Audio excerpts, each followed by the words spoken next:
Hey everybody, welcome back to my channel, The Law Talks with Deepika Vyas. Today we're going to start the second video on the series of fundamental rights, and which is Article 13 of the Indian Constitution. Article 13 का object है कि वो fundamental rights को protect कर सके, जिसके लिए article 13 को 4 पार्ट्स में डिवाइड किया गया है। पार्ट 1 यानी क्लॉज 1 जो है वो प्री कॉन्स्टिट्यूशनल लॉज के लिए बात करता है, और क्लॉज 2 बात करता है पोस्ट कॉन्स्टिट्यूशनल लॉ के लिए। प्री कॉन्स्टिट्यूशनल लॉ की अगर हम बात करें तो आर्टिकल 13 के क्लॉज 1 में ये बोलता है कि ऐसे कोई भी लॉज जो एग्जिस्टेंस में थे before the commencement of the constitution यानी 26 जनवरी 1915 से पहले ऐसे कोई भी लॉज जो थे या जो एग्जिस्टिंग लॉज अभी भी हैं, अगर वो फंडामेंटल राइट्स को या ऐसे कोई भी राइट्स ऑफ पार्ट 3 को ब्रीच कर रहे हैं तो फिर ऐसे लॉज जो होंगे वो वॉइड हो जाएंगे। लेकिन ऐसे सारे लॉज जो होंगे वो वॉइड एब इनिशियो नहीं होंगे, यानी शुरुआत से ही वो वॉइड नहीं डिक्लेयर किए जाएंगे। वो 26 जनवरी 1915 के बाद वॉइड हो जाएंगे, और इसे वॉइड डिक्लेयर करने के लिए कोर्ट को उसे अनकॉन्स्टिट्यूशनल डिक्लेयर करना जरूरी होगा। अकॉर्डिंग टू आर्टिकल 13 क्लॉज 1 दो डॉक्ट्रिन्स हैं। पहला डॉक्ट्रिन है डॉक्ट्रिन ऑफ सेवरेबिलिटी और दूसरा डॉक्ट्रिन है doctrine of eclipse. Doctrine of severability को डॉक्ट्रिन ऑफ सेपरेबिलिटी भी कहते हैं। इसका मतलब ये है कि अगर कोई एक्ट या कोई लेजिस्लेशन था before the enforcement of constitution, और अगर उस एक्ट की कोई provision after the commencement of the constitution fundamental rights को अगर अब्रिज कर रहे हैं या वॉयलेट कर रहे हैं, तो पूरी एक्ट को हम अनकॉन्स्टिट्यूशनल डिक्लेयर करने की बजाय सिर्फ वो प्रोविजंस जो कॉन्स्टिट्यूशन को अब्रिज कर रहे हैं या वॉयलेट कर रहे हैं, हम उसे अनकॉन्स्टिट्यूशनल डिक्लेयर करके हटा देंगे, सेपरेट कर देंगे। से फॉर एग्जाम्पल, अगर कोई ऐसा लॉ था जो कि कास्ट डिस्क्रिमिनेशन के बेसिस पर आपको वर्क प्रोवाइड करता था और ये कॉन्स्टिट्यूशन के पहले था, इसके साथ साथ उसमें और भी थे, जैसे टाइप ऑफ वर्क क्या प्रोवाइड किए जाएंगे, कौन सी बॉडीज फॉर्म होगी, एक्सेट्रा।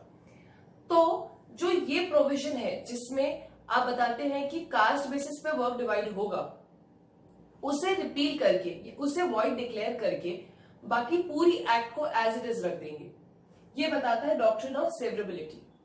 डॉक्ट्रिन ऑफ सेवरेबिलिटी का एक इंपॉर्टेंट केस है ए.के. गोपालन केस।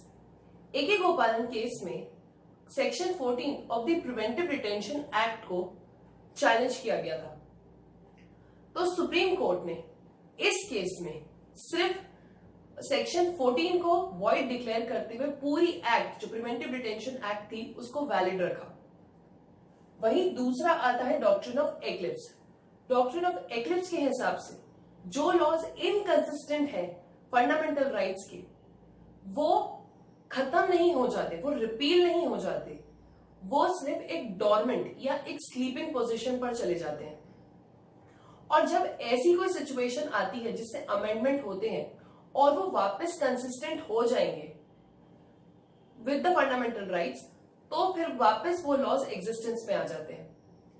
जैसे अगर कोई लॉज है या पहले कोई लॉ था जिसमें कोई एक प्रोविजन था जो आज की डेट में फंडामेंटल राइट्स को अब्रिज कर रहा है, तो ऐसे लॉज जो होंगे वो डॉर्मेंट या स्लीपिंग पोजीशन पर चले जाएंगे।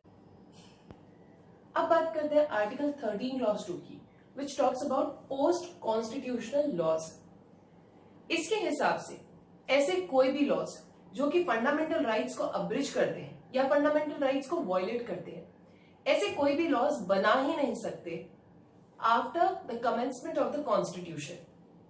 और अगर ऐसे कोई लॉज बना रहे हैं तो दे विल बी वॉइड एब इनिशियो। हालांकि उनको भी वॉइड एब इनिशियो डिक्लेयर करने के लिए कोर्ट को डिक्लेयर या कोर्ट की वैलिडिटी होना जरूरी है, यानी कोर्ट उन्हें डिक्लेयर करेगा that these laws are unconstitutional and thus void ab initio. Article 13 laws की बताता है कि what are laws. Like in the whole video we were talking about the laws which were inconsistent, the laws which will be inconsistent.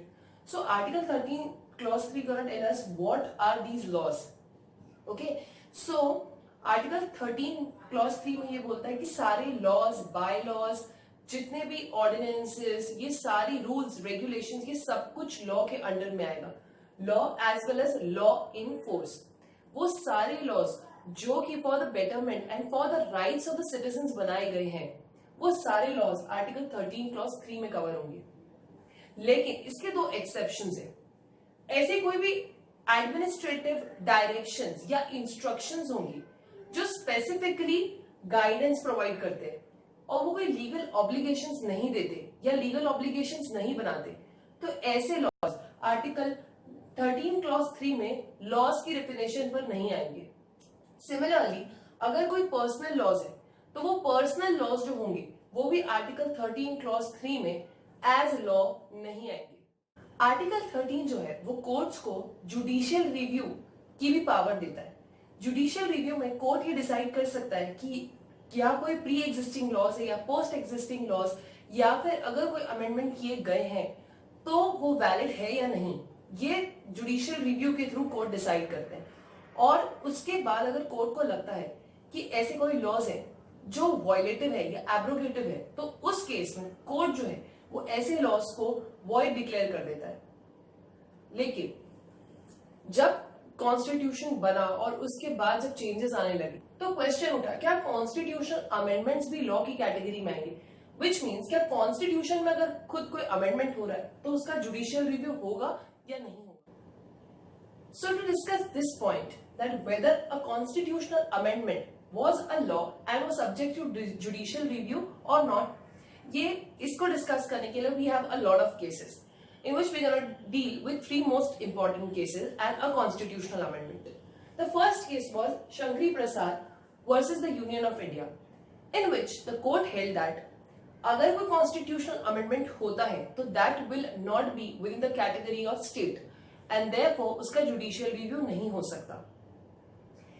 इस decision को overrule किया गोलकनाथ के case में. गोलकनाथ के केस में कोर्ट ने ये हैंड किया कि अगर कोई कॉन्स्टिट्यूशनल अमेंडमेंट हो रहे हैं तो उस कॉन्स्टिट्यूशनल अमेंडमेंट को लॉ की कैटेगरी में लाएगा, और if they will be in violation of the fundamental rights or if they will abrogate the fundamental rights then they will be declared void. But इसी को ओवररूल करते हुए कॉन्स्टिट्यूशनल 24th अमेंडमेंट लाया गया 1971 में, जिसमें कि ये है हुआ कि जो लॉज बनाए जाएंगे आफ्टर द अमेंडमेंट या अमेंडमेंट्स जो होंगे वो लॉज की कैटेगरी में नहीं आएंगे. फाइनल वर्डिक्ट इस पे आया केशवानंद भारती केस में. केशवानंद भारती केस में सुप्रीम कोर्ट ने यह हेल्ड किया कि जो लॉज अमेंडमेंट के थ्रू आएंगे या कॉन्स्टिट्यूशनल अमेंडमेंट जो होंगे वो लॉज की कैटेगरी पे नहीं होंगे और ऐसे लॉज का जुडिशियल रिव्यू भी नहीं होगा. So that's all for today's video. I hope this video was informative for you, and if you like my video then please like my video and then share it and subscribe to my channel. Thank you.